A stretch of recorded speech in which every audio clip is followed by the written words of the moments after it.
बेटा हो या बेटी, दोनों को समान रूप से शिक्षित करें, तभी आपका समाज विकसित होगा।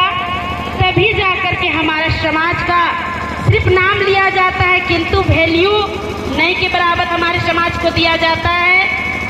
कोई देखने से ही नहीं, सुनने से भी पता चलता है। न जाने कितने मंच लगते हैं और कितने आदिवासियों का नाम लिया जाता है सिर्फ नामों में, लेकिन धरातल पर हमारे आदिवासी समाज का कानूनी रूप देखा जाए, धार्मिक रूप देखा जाए, राजनीतिक रूप देखा जाए, या फिर स्वतंत्र रूप से भारत देश में आज भी हमारे आदिवासी समाज, इसी स्वतंत्र भारत के अंदर में हमारा आदिवासी समाज कहीं न कहीं उत्पीड़न है, पीड़ा सह रहा और गुलाम भी है। वो इसलिए कि सुंदर सुंदर कानून में संवैधानिक अधिकारों को आदिवासी समाज के लिए दिया गया है, जल जंगल जमीन, किंतु इसे वानियों में प्रेम से बोला जाता है, इसे धरातल पर उतारने का काम ही नहीं किया गया है।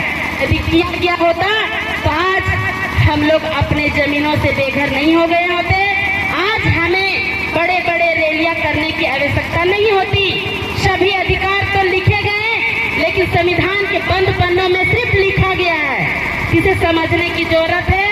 हम शिक्षित होंगे, उस अधिकार को जानेंगे, उस पद में बैठेंगे, उस कलम को पकड़ेंगे, तभी जाके वो कलम से हम लोग लिखकर अपने इतिहास को उजागर कर सकते हैं। इतिहास आज भी है और आदिवासी समाज का कल भी था और आगे भी रहेगा, लेकिन इन्हीं कलम के ताकतों से और इसी कुर्सी में बैठ करके हमारे आदिवासी समाज का दिशा और दिशाहीन हो गया है, क्योंकि कलम की ताकत ने ही हमारे आदिवासी समाज का जो हक अधिकार है इधर से उधर कर दिया गया। इसीलिए हम लोग को समझना है कि हर हाल में उस मुकाम को हासिल करें।